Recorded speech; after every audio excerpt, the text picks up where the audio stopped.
இயேசுவின் நாமத்தினால் ஜெபிக்கிறோம். எங்கள் ஜெபம் கேளும் நல்ல தகப்பனே, ஆமென். 2021 ஆண்டு ஒரு தம்பதியருக்கு பிறந்த குழந்தை.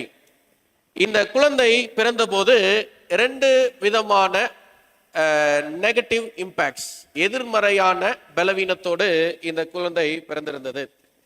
முதலாவது பலவீனம் என்ன என்று சொல்லி நாம் பார்க்கும்போது, நார்மலாக ஒரு குழந்தையினுடைய சரீரத்தில் இருக்க வேண்டிய பிளேட்லெட் கவுண்ட்ஸ், தட்டணுக்களுடைய எண்ணிக்கை எவ்வளவு என்று சொல்லி நாம் பார்க்கும்போது 9,000 முதல் 30,000 வரைக்கும். ஆனால் இந்த குழந்தையினுடைய சரீரத்தில் இருந்த ஒயிட் பிளட் செல்ஸ், வெள்ளை அணுக்களுடைய எண்ணிக்கை, ஒயிட் பிளட் செல்ஸ் எண்ணிக்கை. எனவே இந்த குழந்தையின் சரீரத்தில் இருந்த அந்த ஒயிட் பிளட் செல்ஸ் எண்ணிக்கை எவ்வளவு என்று சொல்லலாம் பார்க்கும்போது வெறும் 8,000 காண்பித்தது. நேரங்கள் கடந்து செல்லும் போது அந்த 8,000 குறைவை சந்திக்கிறதாகவே இருந்தது. பிளேட்லெட் கவுண்ட்ஸ், தட்டணுக்களுடைய எண்ணிக்கை 1,50,000 முதல் 4,50,000 வரைக்கும் இருக்க வேண்டும் என்று சொல்லி அதனுடைய இலக்காக சொல்லப்பட்டிருந்தாலும், அந்த குழந்தைக்கு இருந்த தட்டணுக்களுடைய எண்ணிக்கை எவ்வளவு என்று சொல்லலாம் பார்க்கும்போது வெறும் 2,000 என்று சொல்லி அந்த மருத்துவ ஆய்வு தெரிவித்திருந்தது. எனவே இந்த ஆய்வை பெற்றுக்கொண்ட பிற்பாடு இந்த குழந்தையினுடைய வாழ்நாட்கள் எப்படி இருக்க போகிறது? குழந்தை பிறந்து 24 மணி நேரம் கடந்து சென்றது. குழந்தைக்கு பால் கொடுப்பதற்காக என்ன முயற்சிகளை அந்த தாயார் எடுத்தாலும் அந்த குழந்தையினுடைய சரீரத்திற்குள்ளாக போகக்கூடிய அந்த பால், வாய் வழியாக போகக்கூடிய பால் வாய் வழியாகவே ரிவர்ஸ் ஆகுது. அந்த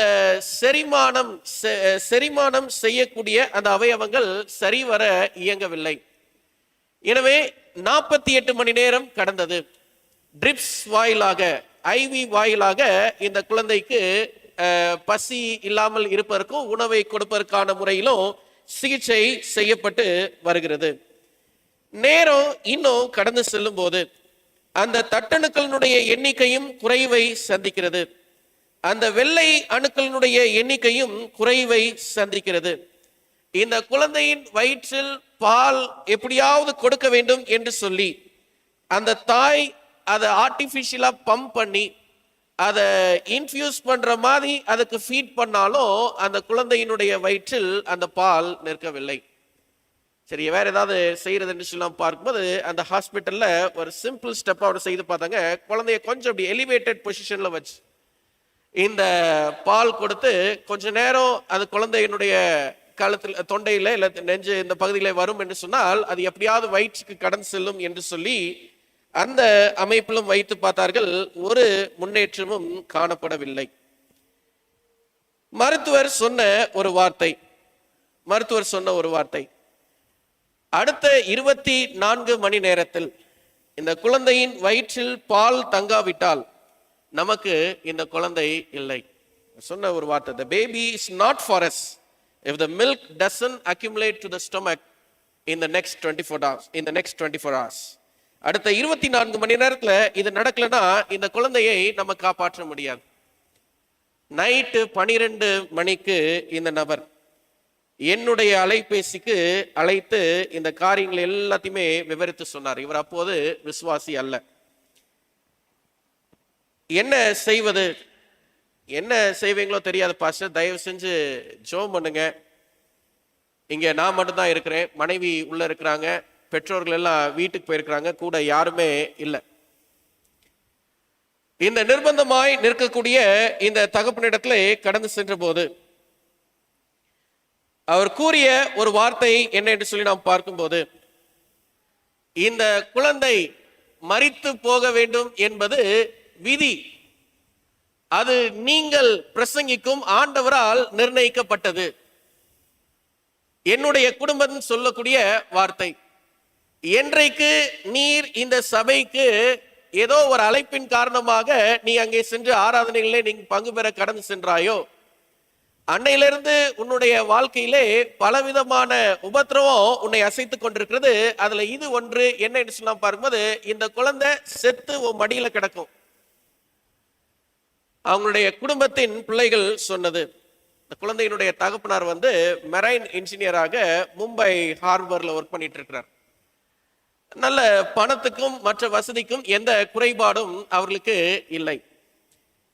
எனவே அந்த பெற்றோர்கள் எல்லாம் சொன்ன வார்த்தை என்னன்னு சொன்னா பார்க்கும்போது, இந்த குழந்தைக்காக நீ எந்த செலவும் செய்ய வேண்டிய அவசியம் இல்லை. நாளைக்கோ நாளை கழித்தோ இது சாகும் என்று சொன்னால் சாகட்டும். நீ இளம் வயதில் இருக்கிறாய், உன்னுடைய மனைவி இளம் வயதில் இருக்கிறாள். 2 பேருக்கும் மீண்டுமாக இன்னொரு முறை ஆண்டவர் சித்தம் வைத்தால் நீங்கள் கர்ப்பம் தரித்து அடுத்து நல்ல சுகமான குழந்தையை நீங்கள் பெற்றெடுக்கலாம். இந்த வார்த்தையை கேட்டதுக்கு அப்புறம் இவருக்கு என்ன சொல்வது? அந்த தாயினுடைய செவிக்கும் இந்த வார்த்தை கடன் சென்றது. என்ன சொல்வது? 10 மாதங்களாக சுமந்து பெற்ற பிள்ளையை சில நாட்களிலேயே சாக கொடுக்கணுமே, இதுதான் விதி, இதுதான் முடிவு, இதுக்கு அப்புறம் ஒன்றுமே இல்லை என்று சொல்லி எங்கள் தேவன் எங்களை அவமானத்திற்கு ஒப்பு கொடுத்தார் என்று சொல்லி மிகவும் ஒரு துக்கமான சூழ்நிலையிலே கண்ணீரோடு நின்ற தம்பதியர். ஒரு பக்கத்தில் அவங்களுக்காக சபை ஜெபித்துக் கொண்டிருந்தது. சில வாரங்கள் கடந்து செல்லும் போது, சில வாரங்கள் 2-3 வாரங்கள் கடந்து சென்ற பிற்பாடு அதே மருத்துவமனையில் ஒரு மருத்துவர் ஒருத்தர் விசிட்டிங் டாக்டராக வந்து செல்லும் போது அவரிடத்துல இந்த தகவலுக்கு சென்று சேர்கிறது. அவர் வேற யாரும் இல்லை, கவர்மெண்ட் ஹாஸ்பிட்டல்ல பணியாற்றக்கூடிய ப்ரொஃபசர் பிளஸ் டாக்டர். இந்த மருத்துவர் சொன்னாரு, நீங்க இந்த குழந்தைய என்னிடத்தில் கொண்டு வாருங்க, நீங்க எந்த செலவும் எதுவும் செய்ய வேண்டாம், எல்லாம் நாங்க பார்த்து கொள்ளலாம் என்று சொல்லி அந்த குழந்தைக்கான சிகிச்சை முறைமையை அவர்கள் கையாண்ட போது அந்த சாட்சி சொல்லுகிறது பாருங்க, வெறும் 34 நாட்களிலே குழந்தை பரிபூர்ண சுகமடைந்து இல்லம் சென்றது. 34 நாட்கள். 1 வருடம் கழித்த பிற்பாடு இந்த குழந்தைக்கு என் பேரை வச்சு பிரதிஷ்டை பண்ணாங்க. தேவ க்ஷணமே, sometimes in life we have so many trials and distractions and we call them as a fate.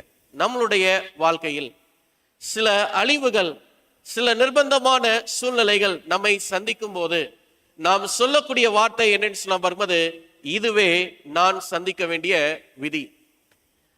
இந்த விதி எனக்கு மிகவும் சமீபமாய் இருக்கும் போது there is a chance for me to change the fate. இந்த விதியை மாற்றுவதற்கு ஆண்டவர் எனக்கு ஒரு வாய்ப்பை கொடுத்திருக்கிறார்.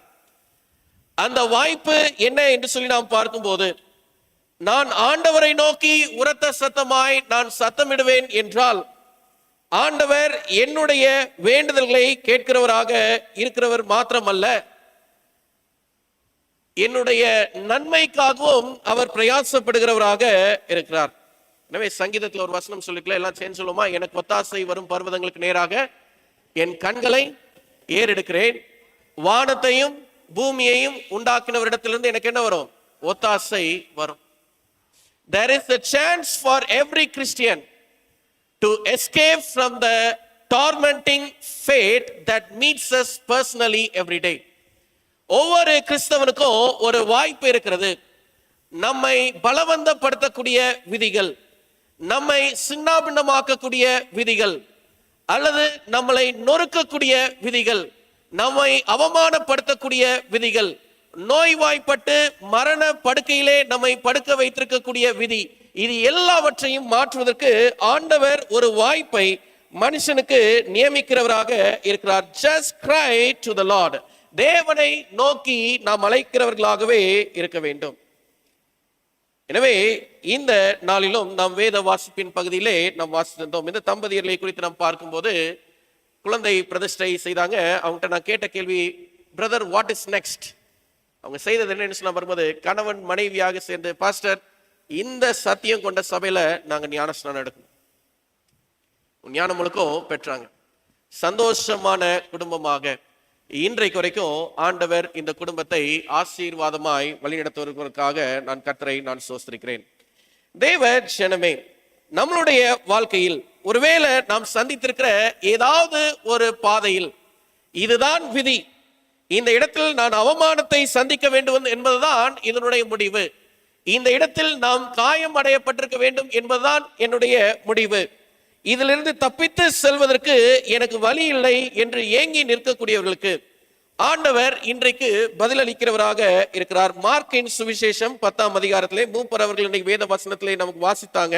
மார்க்கின் சுவிசேஷம் 10ஆம் அதிகாரம் 46ஆம் வசனம் முதல் 52ஆம் வசனம் வரைக்கும் நம்ம பார்ப்போம். வேதம் சொல்லிருக்கிறது, பின்பு அவர்கள் எரிகோவுக்கு வந்தார்கள். அவரும் அவருடைய சீஷர்களும் திரளான ஜனங்களும் எரிகோவை விட்டு புறப்படுகிற போது திமேயுவின் மகனாகிய பர்த்திமேயு என்கிற ஒரு குருடன் வழியருகே உட்கார்ந்து பிச்சை கேட்டுக்கொண்டிருந்தான். அவன் நசரேயனாகிய இயேசு வருகிறார் என்று கேள்விப்பட்டு, இயேசுவே, தாவீதின் குமாரனே, எனக்கு இரங்கும் என்று கூப்பிடத் தொடங்கினான். அவன் பேசாதிருக்கும்படி அநேகர் அவனை அதட்டினார்கள். அவனோ, தாவீதின் குமாரனே, எனக்கு இரங்கும் என்று முன்னிலும் அதிகமாய் கூப்பிட்டான். இயேசு நின்று அவனை அழைத்து வர சொன்னார். அவர்கள் அந்த குருடனை அழைத்து, திடன்கொள், எழுந்திரு, உன்னை அழைக்கிறார் என்றார்கள். உடனே அவன் தன் மேல் வஸ்திரத்தை எறிந்துவிட்டு எழுந்து இயேசுவினிடத்தில் வந்தான். இயேசு அவனை நோக்கி, நான் உனக்கு என்ன செய்ய வேண்டும் என்றிருக்கிறாய் என்றார். அதற்கு அந்த குருடன், ஆண்டவரே, நான் பார்வை அடைய வேண்டும் என்றான். இயேசு அவனை நோக்கி, நீ போகலாம், உன் விசுவாசம் உன்னை ரட்சித்தது என்றார். உடனே அவன் பார்வையடைந்து வழியிலே இயேசுவுக்கு பின் சென்றான் என்று சொல்லி நாம் பார்க்கிறோம். கிறிஸ்து இயேசுவானவர் பூமியில் ஊழியம் செய்யும் போது அவரை சுற்றிலும் ஒரு திரளான ஜனக்கூட்டம் அவரை பின்பற்றுகிறவர்களாக இருந்தாங்க. எனவே இந்த திரளான ஜனக்கூட்டம் இயேசுவை பின்தொடர்கிறவர்களாக இருந்தாலும் ஆண்டவரிடத்திலிருந்து நன்மையை பெறுவதற்கான பிரயாசத்தை கொண்டவர்களாக இருந்தார்கள்.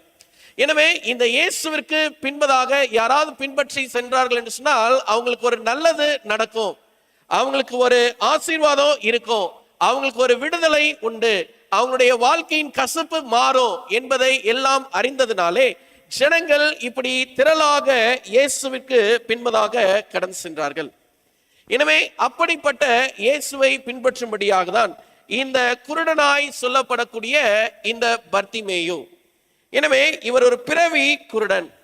இவர் விசாரிக்கிறாரு யார் என்று சொல்லி நாம் பார்க்கும்போது, இந்த பர்த்திமேயு அவருக்கு வரக்கூடிய கேள்வி, அவருக்கு வரக்கூடிய பதில் என்னன்னு சொல்ல பார்க்கும்போது, அவர் நசரேயனாகிய இயேசு வருகிறார் என்று சொல்லி அவருக்கு சொல்லப்படுகிறது. எனவே அவர் விசாரிச்சு பார்க்கிறாரு, இயேசுவானவர் நசரேயனானவர் என்று சொல்லி அங்கே அவருக்கு அறிமுகம் செய்யப்படுகிறது. ஆனால் இந்த பர்த்திமேயினுடைய வார்த்தை என்னன்னு சொல்லி நாம் பார்க்கும்போது, வேதம் சொல்லியிருக்கிறதை நாம் பார்க்கும்போது 47ஆம் வசனம் சொல்லிருக்கிறது, இயேசுவே, தாவீதின் குமாரனே, எனக்கு இரங்கும். எனவே அறிமுகம் செய்யப்பட்டது சாதாரண நசரேயனாகிய இயேசுவானவர். இந்த பர்த்திமேயு அழைத்தது என்னன்னு சொன்னா பார்க்கும்போது, இயேசுவே, தாவீதின் குமாரனே. எனவே இந்த தாவீதின் குமாரனே என்று அழைப்பதற்கான நோக்கம் என்ன என்று சொல்லி நாம் பார்க்கும்போது, Bartimaeus knows that he is the Messiah. இந்த கிறிஸ்து இயேசுவானவரே ஒரு மேசியா என்பதை அவர் அறிந்தவராக இருந்தார். இந்த சத்தத்தை அவர் ஏற்படுத்தும் போது 49ஆம் வசனம் சொல்லியிருக்கிறது, இயேசு நின்று அவனை அழைத்து வர சொன்னார். When Bartimaeus cried, Christ stopped in that place. அந்த இடத்துல இருந்து ஆண்டவரால போக முடியல. அவனுடைய சத்தம் ஆண்டவருடைய செவிகளுக்கு வந்து எட்டினது.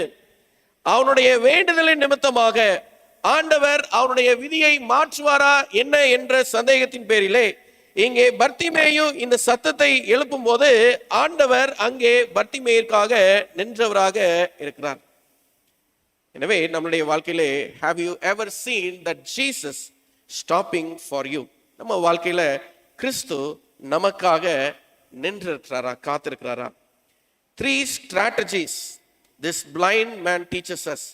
இந்த பிறவி குருடனாக இருந்த பர்த்திமேயு 3 பாடங்களை நமக்கு கற்றுக் கொடுக்கிறவராக இருக்கிறார். எனவே இந்த பர்த்திமேயு என்ற பெயருக்கு என்ன அர்த்தம் என்று சொல்லி நாம் பார்க்கும்போது, அன்கிளீன், சுத்தமற்றவன், இவன் யாருக்கும் பயன்படாதவன், இவன் ஒருவராலும் அங்கீகரிக்கப்படாதவன், he is called unclean. இந்த பர்த்திமேயு பயனற்ற நிலைமையில் இருக்கிறான் என்பதை உணர்ந்ததுனால அவனுடைய குடும்பமும் அந்த சமுதாயமும் இந்த பர்த்திமேயுவை யாசகம் கேட்பதற்காக அவனை முன்னாடியே வழி நடத்திட்டாங்க. He knows to beg alone in his lifetime. அவனுடைய வாழ்க்கையிலே பிச்சை எடுப்பதை தவிர வேறொன்றும் அவன் அறியாதவனாக இருந்தான். From his childhood, begging is his profession. அவனுடைய சிறு வயது முதலே யாசகம் கேட்பதே அவனுடைய வேலையாக இருந்தது. ஆனால் இயேசுவை நிறுத்தினான். அவனுடைய சத்தத்தை கேட்டு இயேசுவானவர் நின்றார். என்ன சத்தம், எப்படி நின்றார் என்று சொல்லி 3 முக்கிய பாடங்களை நாம் பார்க்க இருக்கிறோம். முதலாவது பாடத்தை நாம் பார்ப்போம். Although outside people just think, but inside he saw Messiah. இயேசு கிறிஸ்துவை குறித்து நம்ம கேட்ட உடனே அவர் நம்ம மனசுல நம்ம யோசிச்சு பார்ப்போம். ஆனா இந்த பர்த்திமேயுக்கு இயேசுவை குறித்து கேட்ட உடனே என்ன தோணுகிறது என்று சொன்னா பார்க்கும்போது இவர் ஒரு மேசியா என்பது தோன்றுகிறது. இந்த பர்த்திமேயினுடைய கண்களுக்கு இவர் சாதாரண நசிரியன் அல்ல, சாதாரண யூத வாலிபன் அல்ல, சாதாரண ஒரு சரித்திரன் அல்ல, ஒரு அரசியல்வாதி அல்ல, ஒரு சாதாரண வேத பாரகர் அல்ல, ஒரு பிரசங்கியார் அல்ல. But he saw him as a Messiah in his life. நம்ம வாழ்க்கையில இன்னைக்கு இயேசு கிறிஸ்துவை பார்க்கிறோம் அல்லவா? தினந்தோறும் நம்ம வேதத்தை திறக்கிறோம், இயேசு கிறிஸ்துவை பார்க்கிறோம். எப்படி பார்க்கிறோம்? Do we see him as a Messiah who changes our life? Do we see him as a Messiah who transforms, or else he radically changes our fate every day? எனவே every sermon that is born out of divine appointment or divine burden, ஒவ்வொரு செய்தியும் தேவன் ஏற்படுத்தக்கூடிய தெய்வீக பாரத்தினால் வெளிப்படுத்தக்கூடிய வார்த்தைகளாக இருக்கிறது. எனவே தேவ வார்த்தையை நாம் கேட்கும் போது இதிலே கிறிஸ்துவானவர் மேசியாவாக எனக்கு வெளிப்படுகிறாரா? We have to see that. Is Christ is the real Messiah? கிறிஸ்து உண்மையிலேயே அவர் மேசியாவா? If so, will he really save me from the evil that I'm holding on this day? உண்மையிலேயே அவர் மேசியாவாக இருந்தால் இன்னைக்கு என் மேல சுத்தி இருக்கக்கூடிய தீமைகளிலிருந்து இவரால விடுதலை ஆக்க முடியுமா? பட் பீப்புள் saw, அங்க கூடியிருந்த திரளான ஜனங்கள், நான் ஏற்கனவே பேசினேன், இயேசு கிறிஸ்து எங்க போனாலும் அவர் நன்மை செய்கிறவராக சுற்றி இருந்தார். அவர் பின்னாடி ஒரு கூட்டம் போயிட்டே இருந்தாங்க. எதை பார்த்தாங்கன்னு சொல்ல பார்க்கும்போது they saw just the outside. இயேசு கிறிஸ்து ஆமா இப்படி இருப்பார், இப்படி போவாரு, இப்படி ஊழியம் செய்வாரு. But they didn't see inside. கிறிஸ்துவுக்குள்ளாக என்ன இருக்கிறது, என்ன நோக்கத்தை அவர் வெளிப்படுத்தும்படியாக வந்திருக்கிறது. எனவே நம்ம அநேக செய்திகளை நம்ம கேட்டு வர்றோம். பாத்தீங்களா, இன்னைக்கு சொல்லுவாங்க சில பேர், நீங்க அங்க இருக்கும்போது அப்படி இருந்தீங்க, இங்க இருக்கும்போது இப்படி இருக்கிறீங்க. இன்னும் பேசுவாங்க, அன்னைக்கு அவங்களுடைய குணம் இப்படி இருந்துச்சு, இன்னைக்கு இவங்களுடைய குணம் இப்படி இருந்துச்சு. மனுஷனுடைய குணமும் மாறிக்கிட்டே இருக்குது. சரி, மனுஷன் குணம் மட்டும்தான் மாறுதா அப்படின்னு சொல்ல பார்த்தோன்னா சபையுடைய நிலைப்பாடும் மாறிக்கிட்டே தான் இருக்கிறது. ஆனா நம்ம படிக்கிறோம்ல, ஆண்டவருடைய நோக்கம் என்ன? அழிந்து போவதை மீட்பதற்காகவே மனுஷகுமார் என்ன செஞ்சாரு? இந்த பூமிக்கு வந்தார். அவருடைய நோக்கம் இந்த உலகத்துல பிறக்கும் போதும் அது ஒரே நோக்கம் தான். திருப்பி அவர் வரேன்னு சொல்லியிருக்காரு பாத்தீங்களா, அன்னைக்கும் அவர் அந்த ஒரே நோக்கம் தான். அவருடைய நோக்கம் மட்டும் மாறவே மாறாது. Our God is an unchangeable God. அன்னைக்கு பர்த்திமேயுக்கு ஆண்டவர் எப்படி ஒரு சந்திப்பை ஏற்படுத்தினாரோ இன்றைக்கு நமக்கும் ஆண்டவர் அப்படிப்பட்ட ஒரு சந்திப்பை ஏற்படுத்துகிறார். அன்னைக்கு பர்த்திமேயுக்கு எப்படி அவர் ஒரு மேசியாவாக இருந்தாரோ இன்றைக்கு நமக்கும் ஆண்டவர் ஒரு மேசியாவாக இருக்கிறார். அன்னைக்கு பர்த்திமேயினுடைய விதியை ஆண்டவர் எப்படி மாற்றினாரோ இன்னைக்கு நமக்கும் விதியை மாற்றுகிறவராக இருக்கிறார். Do we pray like Bartimaeus? பர்த்திமேயுவை போல நாம் ஜெபிக்கிறவர்களாக நாம் இருக்கிறோமா? இந்த பர்த்திமேயு இயேசுவை பார்த்த நேரத்தில் அவர் கூப்பிட்டு கேட்டது என்னன்னு சொல்ல பார்க்கும்போது, இயேசுவே, தாவீதின் குமாரனே, எனக்கு இரங்கும். வேதத்தை வாசிக்கும் போது நம்முடைய கண்களுக்கு தெரிய வேண்டியது என்ன என்று சொல்ல பார்க்கும்போது, we have to see that Jesus is our Yahweh. யெகோவாவின் தேவனுடைய முகம் நமக்கு தெரிய வேண்டும்.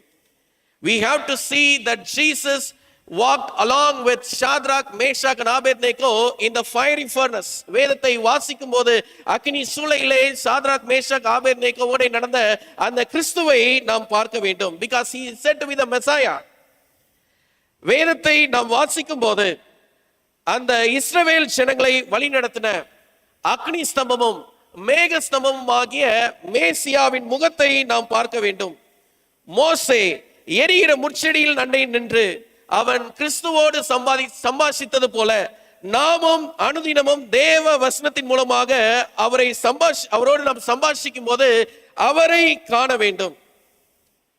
Do we see Jesus in our scriptures? நம்மளுடைய வேதத்திலே நாம் கிறிஸ்துவை நாம் பார்க்கிறோமா? 2008ஆம் ஆண்டு சிங்கப்பூர்ல நடந்த ஒரு அனுபவம். இந்த செய்தி என்ன என்று சொல்லி நாம் பார்க்கும்போது, இந்த ஒரு ஜூல 2 வெள்ளை கரடிகள், வெள்ளை புலிகள் ஒரு மனுஷனை கொலை செய்து விட்டது. அந்த மனுஷன் வேற யாரும் இல்லை, அந்த ஜூவை பராமரிக்கக்கூடிய ஒரு துப்புரவு பணியாளர். அவர் மரித்து போன பிற்பாடு விசாரணை செய்யறாங்க, என்ன நடந்தது, எதனால இந்த சம்பவம் என்று சொல்லி நாம் பார்க்கும்போது, அந்த கதவு சரியாக பூட்டப்படாமல் இருந்திருக்கிறது. அவர் உணவு கொடுக்கும்படியாக கடந்து சென்றிருக்கிறார். இந்த கதவை பற்றி அவருக்கு எந்த கவனமும் இல்லாததுனால தவறுதலாக இந்த விளைவு ஏற்பட்டிருக்கிறது. எனவே இது ஒரு விபத்து என்று சொல்லி இதற்கு இந்த விசாரணையிலே ஒரு முடிவுக்கு கொண்டு வர்றாங்க. விசாரணையுடைய முடிவுக்கு வரும்போது எல்லாரும் கேட்கக்கூடிய கேள்வி என்னன்னு சொன்னா பாரும்போது, அவன் ஏன் அங்க போனா? இந்த மரித்தவருடைய பெயர் நோடின். அவருக்கு ஒரு தங்கை இருக்கிறாங்க, அவங்க பேர் ஐடா, அந்த தங்கையினுடைய பெயர்.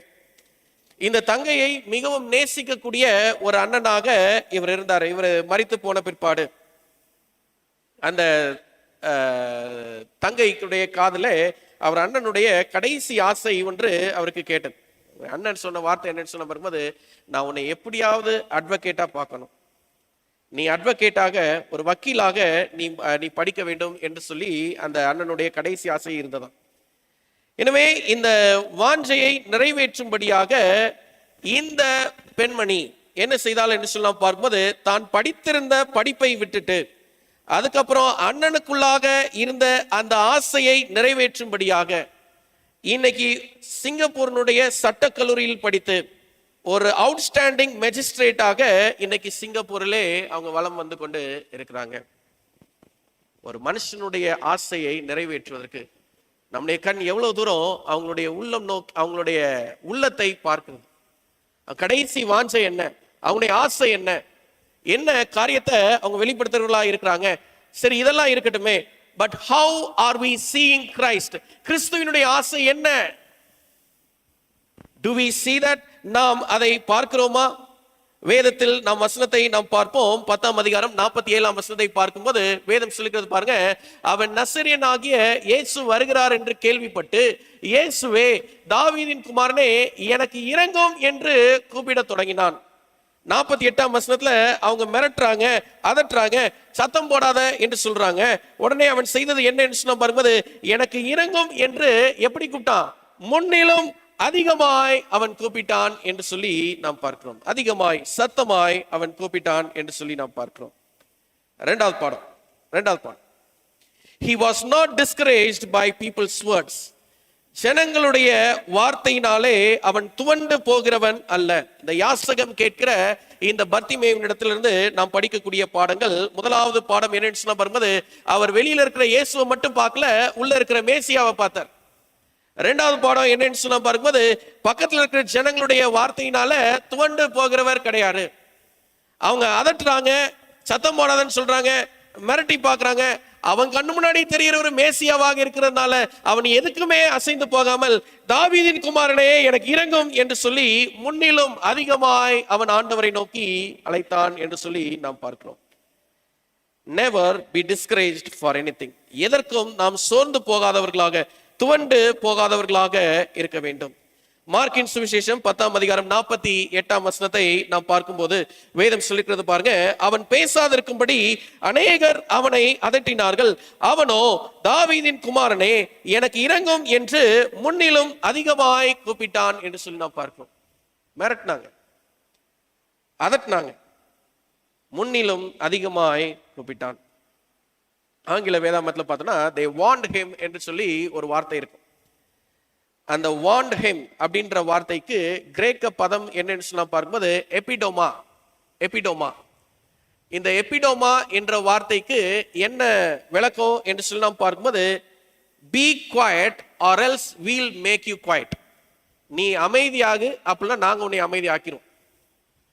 அப்ப பக்கத்துல இருந்தவங்க பேசுறவங்க அவங்கள அதட்டினாங்க, அவ்வளவுதான் நம்ம பார்க்கிறோம். ஆனா அதற்கான விளக்கம் என்ன என்று சொல்லி நாம் பார்க்கும்போது சத்தம் போட்டோன்னா நாங்க உன்னை அமைதிப்படுத்த வேண்டியது இருக்கும், நாங்க உன்னை அடக்க வேண்டியது இருக்கும். எனவே இந்த கடுமையான வார்த்தைகளோடு அவன் பக்கமாக சுற்றி இருக்கக்கூடிய ஜனங்கள் பேசினாலும் இந்த யாசகம் கேட்கிற பர்த்திமேயும் இதற்கெல்லாம் அசைஞ்சு போகல. அவன் முன்னிலும் அதிகமாய் ஆண்டவரை நோக்கி கூப்பிட்டான். In the last days we will also experience this. நம்முடைய வாழ்க்கையிலும் இதை நம்ம சந்திக்கிறவர்களாக நம்ம இருப்போம். இத தேவ வசனத்தை பேசுவதற்கான தடை ஏற்படும் காலங்கள், தேவனுடைய கற்பனையை உயர்த்து பிடிப்பதற்கான தடை ஏற்படும் காலங்கள், மற்றும் நம்முடைய மீதமான சபையினுடைய சத்தியத்தை அறிவிப்பதற்காக தடை ஏற்படும் காலங்கள், இதெல்லாம் சீக்கிரமாக நம்மை சந்திக்கிறதாக இருக்கிறது. இதை சந்திக்கும் போது நாம் என்ன நிலைமையில் நாம் இருக்க போகிறோம்? இந்த யாசகம் கேட்கிற இந்த பர்த்திமேயை நம்ம கற்றுக் கொடுக்கிற பாடம் என்னன்னு சொன்ன வரும்போது முன்னிலும் அதிகமாய் கூப்பிட்டது போல முன்னிலும் அதிகமாய் சொல்ல போறோமா, அல்லது போதும் ஆண்டவரே இதுதான் விதின்னு சொல்லிட்டு நம்ம விட்டுட்டு வர போறோமா? பர்த்திமேய், he saw Jesus as Messiah. கிறிஸ்துவை ஒரு மேசியாவாக பார்த்தான். Next, he was not discouraged by people's words. மனுஷர்களுடைய வார்த்தையினாலே அவன் துவண்டு போகாதவனாக இருந்தான். ஒரு படைமுயற்சி கூட்டத்தினுடைய அனுபவத்தை நான் உங்களோடு பகிர்ந்து கொள்கிறேன். முன்னாடி நான் சொல்லியிருப்பேன்னு சொல்லி நான் நினைக்கிறேங்க. இந்த கூட்டத்திலே ஒரு பெரும் பங்கான வாலிப பிள்ளைகள் கடந்து வந்திருந்தார்கள். அந்த மீட்டிங் முடிந்து அவர்களுக்காக செபிக்கும் போது நாங்கள் விசாரித்த நேரத்தில் இவர்கள் எல்லாம் ஒரு ஆசிரமத்தை சார்ந்தவர்கள் என்று சொல்லி எங்களுக்கு தகவல் கிடைத்தது. அவர்களை உற்சாகப்படுத்தினோம், அவர்களோடு பேசினோம், நல்ல பழகி இருந்தார்கள். நாங்கள் அவர்கிட்ட கேட்டது, நாங்கள் உங்கள் வீட்டுக்கு ஜெபம் பண்ண வரலாமா, உங்கள் ஆசிரமத்துக்கு நாங்கள் ஜெபம் பண்ண வரலாமா? அவங்க நாளைக்கு சொல்றோம் என்று சொல்லிட்டு அவங்களுடைய இல்லத்திற்கு கடன் சென்று அதுக்கப்புறம் அடுத்த நாள் வந்து தகவல் சொன்னாங்க, நீங்க ஞாயிற்றுக்கிழமை எங்களை சந்திக்கலாம், வரும்போது எல்லாருக்கும் ஒவ்வொரு நிகழ்ச்சி நாங்க கொடுப்போம், அந்த நிகழ்ச்சிகளை நீங்க செய்து கொடுக்க வேண்டும். சரி, ரொம்ப சந்தோஷம். அங்கே கடந்து சென்று நாங்கள் கேட்ட கேள்வி, உங்களுக்குலாம் ஒரு பொறுப்பாளர்னு சொல்லி ஒருத்தர் இருப்பார்ல, ஒரு தலைமை தாங்குறவங்க, அவங்க யாரு, அவங்களுக்கு அறிமுகப்படுத்துங்க என்று கேட்ட நேரத்தில் அவர் சொன்ன வார்த்தை, இல்லை கொஞ்சம் வெயிட் பண்ணுங்க, நாங்க உங்களுக்கு அவங்கள அறிமுகப்படுத்துறோம். யார் என்று சொல்லி நாங்கள் நின்று கொண்டிருக்கிறோம். அப்போது அங்கே பார்க்கும்போது ஒரு பெண்மணியை அவர்கள் அழைத்து வருகிறாங்க. 2 வாலிப பிள்ளைகள் அழைத்து வருகிறாங்க. முதிர்ந்த வயதை எட்டின பெண்மணி, கண் பார்வை இல்லாத பெண்மணியாக இருக்கிறாங்க. எனவே அவர்கள் அங்கே வந்து அமர்ந்த போது எல்லாருடைய முகத்திலையும் எங்க எல்லாருடைய முகத்திலையும் ஒரு வாடுதல் ஒன்று காணப்பட்டுச்சு, ஒரு வாட்டம். we felt very sorry for that situation. என்ன கண் பார்வை இல்லை, அவங்களையே 2 பேர் தூக்கிட்டு வர வேண்டியதாக தான் இருக்குது. இவங்க எப்படி இந்த ஆசிரமத்தை நடத்திட்டு இருக்கிறாங்க, இத்தனை வாலிப பிள்ளைங்களை இவங்களை எப்படி பார்த்துட்டு இருக்கிறாங்க, என்ன விதமான முயற்சிகள் இவங்களால எடுக்க முடியும், இவங்களுக்கே பல ஒத்தாசை உதவிகள் தேவைப்படுகிறது, இவங்களால என்ன செய்ய முடியும் என்று சொல்லிட்டு நாங்கள் அநேக கேள்விகளை மனதுக்குள்ளாக எழுப்பி வைத்திருந்தோம். நம்ம அங்கே உட்கார்ந்ததுக்கு அப்புறம் அவங்ககிட்ட நாங்கள் கேட்டோம், உங்களுடைய நிலைமைக்காக நாங்கள் ரொம்ப வருந்துறோம் என்று சொன்ன நேரத்தில் அவங்க சொன்ன வார்த்தை, எங்களுடைய ஆண்டவரை நாங்கள் நேசிப்பது யாரும் தடை செய்ய முடியாது. என்னுடைய ஆண்டவரை நான் நேசிப்பதை எந்த சூழ்நிலையும் தடை செய்ய முடியாது. whether I am blind or deaf, still I will worship the Lord. எனக்கு கண் பார்வை தெரியுதோ இல்லையோ நான் தேவனை ஆராதிப்பேன், அவரை நேசிப்பேன். எனக்கு இந்த உலகத்துல நன்மை இருக்குதோ இல்லையோ, still I will love the Lord. எனவே பர்த்திமேயுனிடத்திலிருந்து நாம் கற்றுக்கொள்கிற இரண்டாவது பாடம் என்னன்னு சொல்ல வரும்போது, never be discouraged by the words of the human that is around you. நம்மை சுற்றிலும் இருக்கக்கூடியவங்க என்ன பேசினாலும் அதனால நம்ம துவண்டு போன வேண்டிய அவசியம் நமக்கு இல்லை. We are called to worship Christ. நாம் கிறிஸ்துவை ஆராதனை செய்வதற்காக நாம் அழைக்கப்பட்டிருக்கிறோம். கிறிஸ்துவை நாம் தொழுகை செய்வதற்காக, அவரை நேசிப்பதற்காக, அவருடைய பிள்ளைகளாக நாம் இருப்பதற்காக நாம் அழைக்கப்பட்டிருக்கிறோம். பர்த்திமேயஸ், son of Timaeus, 2 பாடம் கற்றுக் கொடுத்திருக்கிறார். முதலாவது பாடம் என்னன்னு சொல்ல பார்க்கும்போது, இயேசுவை வெளியரங்கமாக அல்ல, இயேசுவை நாம் மேசியாவாக பார்க்க வேண்டும். 2வது பாடம் என்னன்னு சொல்ல பார்க்கும்போது, யார் என்ன பேசினாலும் அதெல்லாம் கேட்டுட்டு உங்க முயற்சியை நீங்க கைவிட்டுறாதீங்க. ஆரம்பத்துல ஒரு அனுபவம் பார்த்தோம் பாத்தீங்களா, அந்த இடத்துல குடும்பமே சொல்லுது, இந்த பிள்ளை சாகட்டும்பா, ரொம்ப ஈஸியா சொல்றாங்க, இந்த பிள்ளை சாகட்டும், நீங்க அடுத்த பிள்ளைக்கு ரெடி ஆகுங்க, இதுக்காக போய் நீ இவ்வளவு லட்சமா நீ செலவு பண்ணிட்டு இருக்கியே.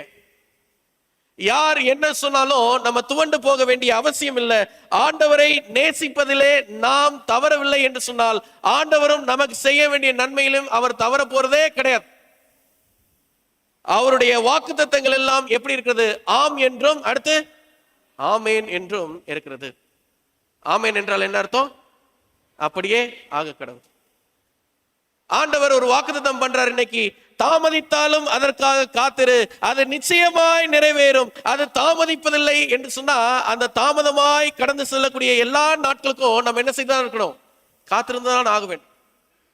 அது எப்படியாவது நடக்கும், நிச்சயமா நடக்கும். ஆண்டவர் இந்த வாக்குத்தத்தத்தை நமக்கு செய்திருக்கிறார் என்று சொன்னால், இன்னைக்கு வீட்டில் இருக்கிற பிள்ளைங்க நம்மளை பார்த்து பேசினாலோ, இல்ல பெற்றோர்கள் நம்மை பார்த்து பேசினாலோ, சபையில இருக்கக்கூடிய யாராவது நம்மளை பார்த்து பேசினாலோ, யாரும் சோர்ந்து போக வேண்டிய அவசியம் இல்லை. என்னைக்காவது ஒரு நாள் ஆண்டவர் அதற்கான பதிலை கொடுத்துதான் ஆக வேண்டும். Rain or shine, we will praise the Lord என்று சொல்வது போல, blind or deaf, we will still worship the Lord. We are alive or dead, we will always cling to Christ. நாம் உயிரோடு இருந்தாலும், நாம் மரணத்தை சந்திக்க போகிறவர்களாக இருந்தாலும், நாம் கிறிஸ்துவையே நாம் பற்றினவர்களாக நாம் இருக்க வேண்டும். 3வது பாடத்திற்குள்ளாக நாம் கடன் செல்கிறோம். 3வது பாடம், cry until Jesus stops. கிறிஸ்து நிற்கும் வரைக்கும் நாம் ஆண்டவரை நோக்கி வேண்டுதல் செய்கிறவர்களாக இருக்க வேண்டும். மார்க்கின் சுவிசேஷம் 10ஆம் அதிகாரம் 48ஆம் வசனத்தை நாம் பார்ப்போம். வேதம் சொல்லுகிறது, அவன் பேசாதிருக்கும்படி அநேகர் அவனை அதட்டினார்கள். எத்தனை பேரு? அநேகர். என்ன சொன்னாங்க? எப்பா பேசாத அப்படின்னு சொன்னாங்க? இல்ல, அதட்டுறாங்க. யார் அது? அவருடைய பேரை கூப்பிடுறதுக்கு உனக்கு என்ன இருக்குது? இன்னொரு தடவை நீ சத்தம் போட்டுனா பாத்துக்க, அடுத்து நாங்களே ஆஃப் பண்ணி வச்சிருப்போம், சத்தம் கொடுக்க முடியாது. அதட்டுறாங்க. ஆனால் அவனோ அதை என்ன செய்தான் சொன்னா பாருங்க, தாவீதின் குமாரனே எனக்கு இறங்கும் என்று முன்னிலும் அதிகமாய் கூப்பிட்டான். இயேசு நிற்கிற வரைக்கும் நான் நிறுத்த மாட்டேன். இன்னைக்கு இயேசு எனக்காக பரிந்து பேசுற வரைக்கும் நான் நிறுத்த மாட்டேன். ஆண்டவர் எனக்காக இறங்குற வரைக்கும் நான் விட மாட்டேன். ஆண்டவர் எனக்கு விடுதலை கொடுக்கிற வரைக்கும் நான் விட மாட்டேன். ஒருத்தர் போராடினார்ல, நைட்டு ஃபுல்லா போராடினார். யார் அவரு? யாக்கோபு. என்ன நோக்கத்திற்காக போராடினாரு? ஆண்டவரே உங்களுடைய நாமத்தை என்ன செய்யுங்க, எனக்கு எப்படியாவது அறிவிங்க. நைட்டு ஃபுல்லா போராடினார். காலையில் அதற்கான விடுதலை கிடைச்சு அங்கே ஆண்டவர் அவனை என்ன செஞ்சாரு? ஆசீர்வதித்தார் என்று சொல்லி நாம் பார்க்கிறோம். எனவே நமக்கு ஒரு பலன் கிடைக்கிற வரைக்கும் we should never leave Christ. நமக்கு விரும்புகிற ஆசீர்வாதம் கிடைக்கிற வரைக்கும் நாம் கிறிஸ்துவை விடாதவர்களாக இருக்க வேண்டும். ஒரு கேள்வி, உங்களுடைய மனசாட்சிக்கு நீங்க பதில் சொல்லிக்கிடுங்க. எத்தனை பேர் ஜெபம் பண்ணும்போது அழுது ஜெபம் பண்ணுவீங்க? How many of you cry in your prayers? கண்ணீர் சிந்தி ஜெபிக்கிறவங்க எத்தனை பேர் இருக்கிறாங்க? அடுத்து உங்க மனசாட்சிக்கு பதில் சொல்லிவிடுங்க, கையில தூக்க வேண்டாம். சரி, அடுத்து கடைசியா நீங்க அழுது ஜெபித்த நாள் எது? சில பேர் கொஞ்ச நாள் முன்னாடின்னு சொல்லுவாங்க, சில பேர் பல வருஷத்துக்கு முன்னாடின்னு சொல்லுவாங்க. இதுதானே, பல வருஷத்துக்கு முன்னாடி. கடைசியா நம்ம அழுது ஜெபித்த அந்த நாள் எது? சரி, அழுது ஜெபித்ததின் விளைவாக எனக்கு என்ன கிடைச்சிச்சு? நான் வேண்டினது கிடைச்சிச்சா? சொல்ல முடியுமா? சொல்ல முடியும். அந்த அழுகையின் ஜெபம் அன்னைக்கு என்ன செய்திருக்கிறது சொல்ல வரும்போது, it has stopped Jesus for us. கிறிஸ்துவை நமக்காக அந்த நிமிஷத்தில் நிறுத்த செய்தது. It has controlled Jesus. நம்முடைய கண்ணீரின் ஜெபம் ஆண்டவரை கட்டுப்படுத்தினது. அதனால் செய்தியினுடைய தலைப்பு என்னன்னு சொன்னா பார்க்கும்போது, விதியை மாற்றும் உங்களுடைய வேண்டுதல். A cry that changes the fate. இன்னைக்கு நாம் கண்ணீர் சிந்தி ஆண்டவரிடத்திலே நாம் ஜெபிப்பதின் மூலமாக ஆண்டவரை நாம் நிறுத்துகிறவர்களாக இருக்கிறோம். அதே சமயத்திலே நம்மளுடைய கண் பார்வைக்கு தெரியும் பாருங்க ஒரு முடிவு, அந்த முடிவல்ல, அதற்கு அப்பாற்பட்டு ஆண்டவர் கொண்டு செல்லும் பாதை ஒன்று இருக்கிறது என்பதை நாம் தெரிந்து கொள்வோம். சிலர் அழுவாங்க, அழுது ஜெபிப்பாங்க. சிலருடைய வாழ்க்கையில பார்த்தோன்னா ஜெபத்தில் மாற்றம் அல்ல, உண்மை நிலையை பேசணும்னு சொன்னா வீட்டில் உள்ள கஷ்டங்களை பேசும்போதே சில பேர் அழுதுருவாங்க. அப்படி நிலைமையில இருக்கிறாங்களா இன்னைக்கு பிள்ளைங்க? நிறைய பேர் இருக்கிறாங்க இன்னைக்கு நம்ம சபையில.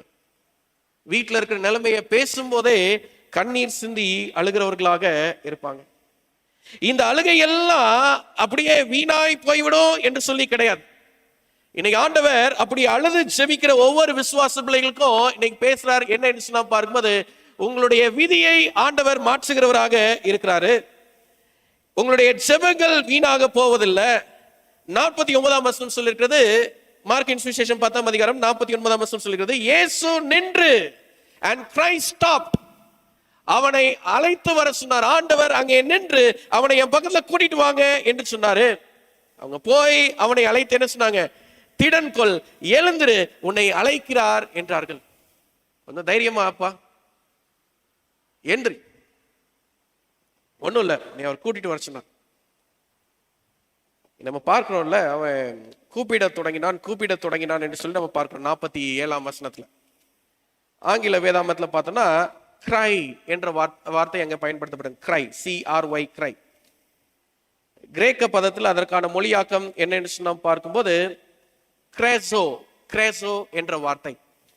இந்த கிரேசோ என்ற வார்த்தைக்கு என்ன விளக்கம் என்று சொல்லி நாம் பார்க்கும்போது, the pain of the women at the 9th month, 9ஆம் மாதத்தை எட்டி இருக்கிற ஒரு பிரசவத்திற்காக காத்திருக்கிற ஸ்திரீனுடைய வேதனை. அப்போ ஒரு பிரசவ வலி ஏறக்குறைய.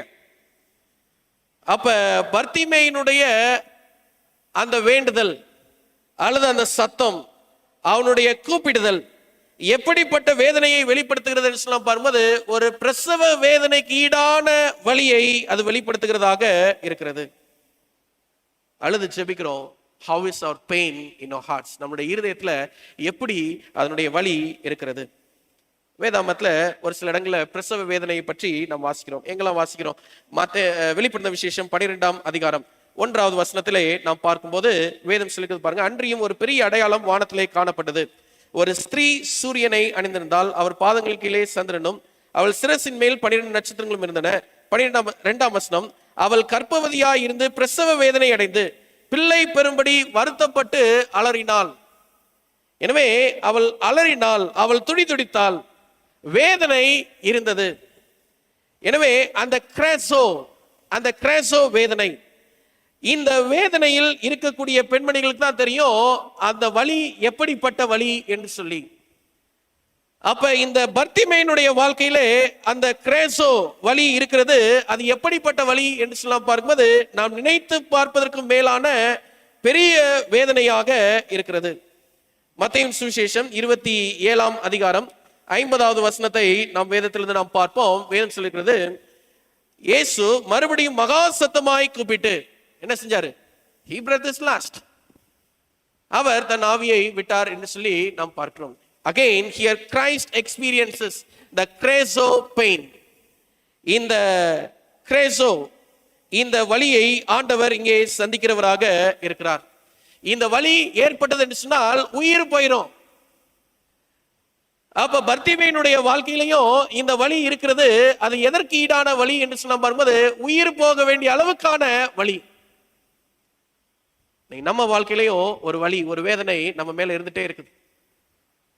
மனசாட்சிக்கு உண்மையா நம்ம சொல்லுவோம், சாகிற அளவுக்கான வேதனை என்னை நம்ம வச்சிருக்கிறோமா நம்ம இருதயத்துல? இல்லையே. சாகிற அளவுக்கான வேதனை ஆண்டவர் இன்னும் நமக்கு கொடுக்கலையே. ஆனா ஒரு வேதனை இருக்குது, ஒரு வலி இருந்து கொண்டே இருக்கிறது.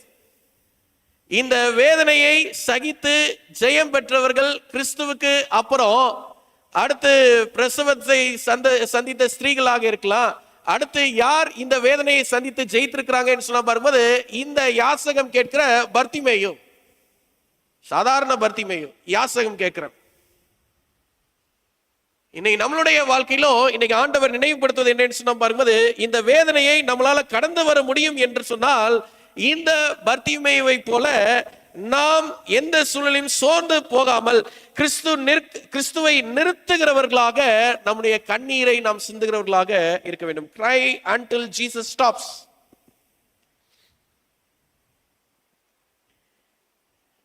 கிறிஸ்துவானவர் அந்த கல்வாரி சிலுவையிலே மரிக்கும் போது அவர் ஒரு கேள்வி கேட்டுதானே மரித்தார். என் தேவனே, என் தேவனே. அடுத்து என்ன கேட்டார்? ஏன் என்னை கைவிட்டீங்க? அவர் மரித்து போனார். He died. அவர் ஜெயித்தார். அவர் திரும்பவும் அவர் உயிர் தெழுந்தார். அவர் திரும்பவும் வருவேன் என்று சொல்லியிருக்கிறார்.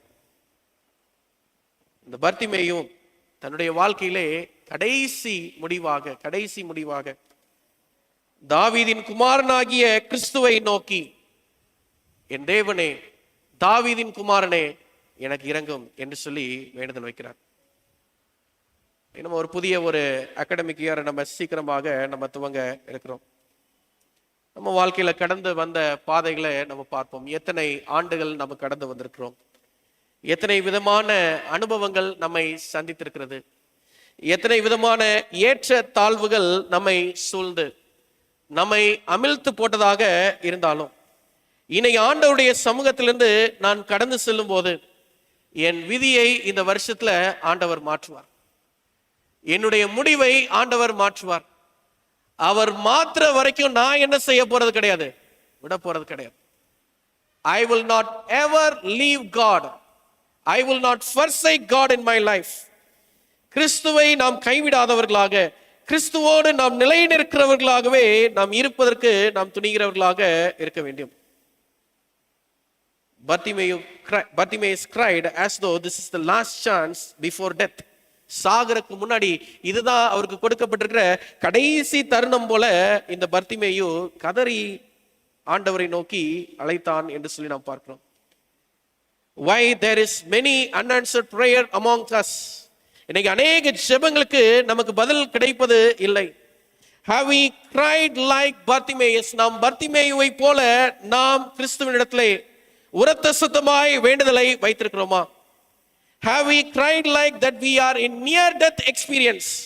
சாவுக்கு பக்கத்துல இருந்து ஆண்டவரை நோக்கி ஜெபிப்பது போல நம்ம ஜெபித்திருக்கிறோமா?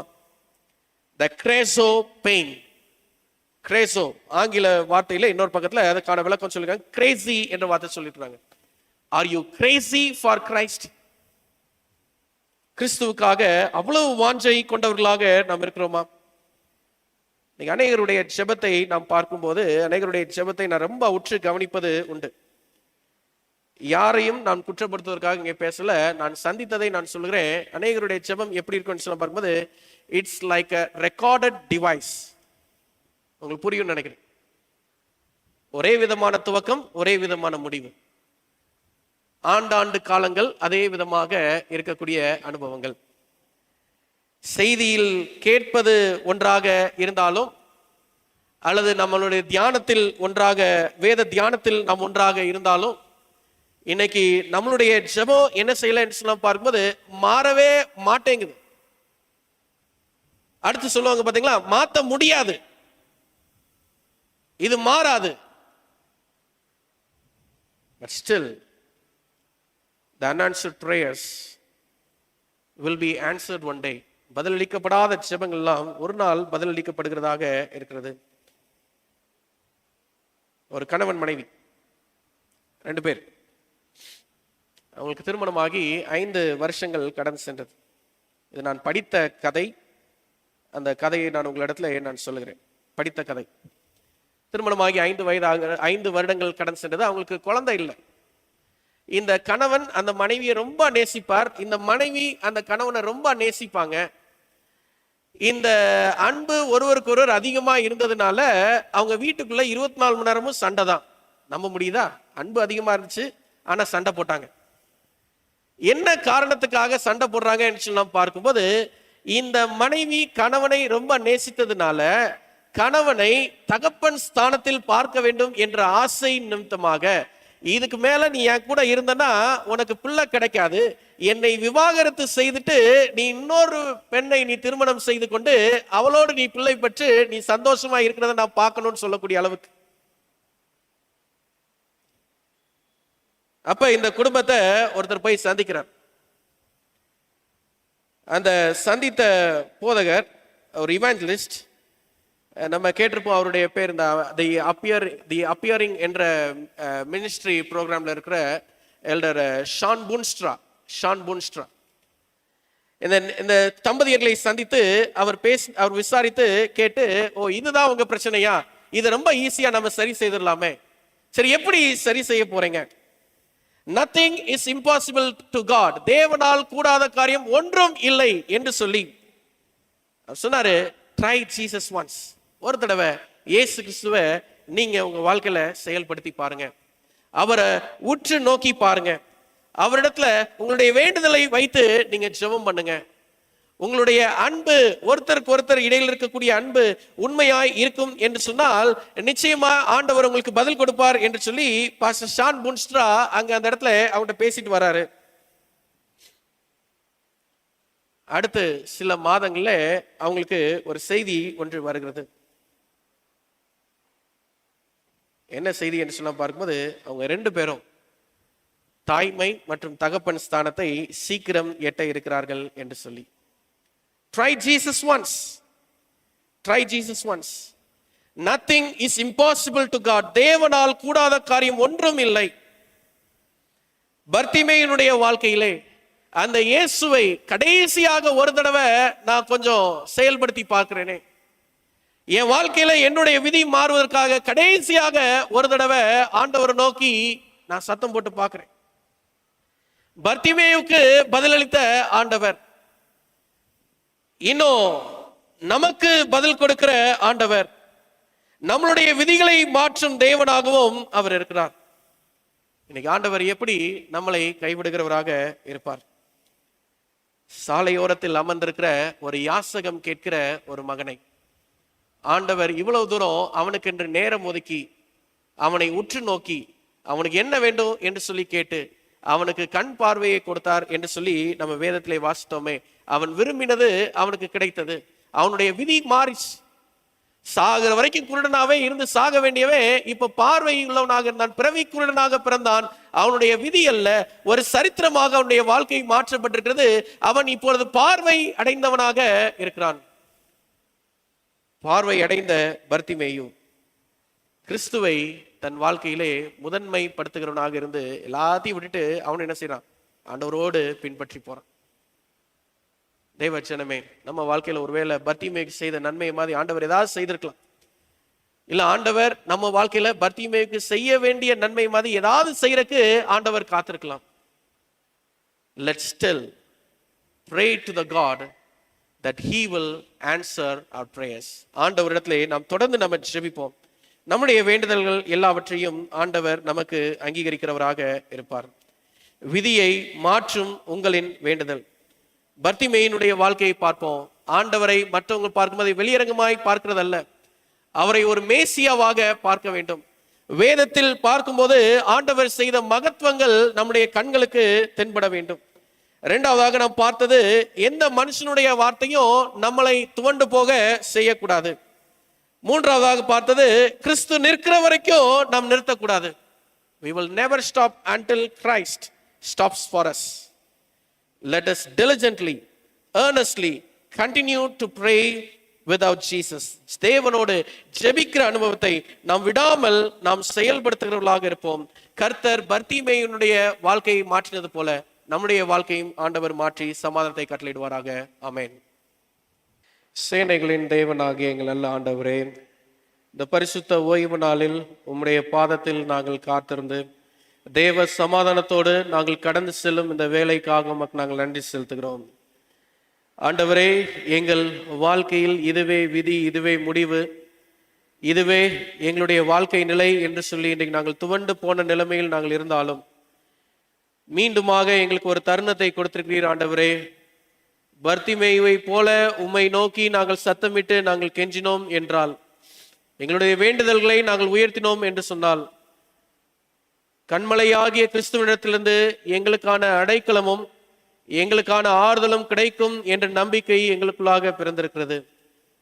ஆண்டவரே, இதை செய்வதற்கு கிறிஸ்துவை நாங்கள் வெளியரங்கமாய் பார்ப்பவர்களாக அல்ல, கிறிஸ்துவை எங்களுக்கான ஒரு மேசியாவாக நாங்கள் பார்க்கிறவர்களாக நாங்கள் இருப்போம். ஆண்டவரே, ஆண்டவரே, உம்மை தேடுகிற வழியில் கடந்து வருகிற எங்களுக்கு மனுஷர்கள் எந்த வார்த்தையை பேசி எங்களுடைய ஊக்கத்தை இழக்க செய்தாலும் நாங்கள் துவண்டு போகாமல் உம்மை நோக்கி தேடுகிறவர்களாகவே இருப்போம் என்று சொல்லி நாங்கள் ஒப்புக் கொடுக்கிறோம். ஆண்டவரே, ஆண்டவரே, மூன்றாவதாக நாங்கள் படித்த பாடம், ஆண்டவரே, நீர் எங்களுக்காக நிற்கிற வரைக்கும் நாங்கள் விட போகிறவர்கள் அல்ல, எங்களுக்கு ஒரு பதில் கிடைக்கிற வரைக்கும் நாங்கள் உங்களை விட்டு அகன்று போகிறவர்கள் அல்ல, உம்மோடு நாங்கள் வழக்காடி ஜெபத்திலே நாங்கள் தரித்திருக்கிறவர்களாக நாங்கள் இருப்போம். ஆண்டவரே, அன்பின் தேவனே, நாங்கள் கடந்து வந்த பாதையிலே நாங்கள் சந்தித்த வேதனைகளும் வியாதிகளும் அவமானங்களும் தோல்விகளும் எத்தனை அதிகமாய் பெருக்கமாய் இருந்தாலும்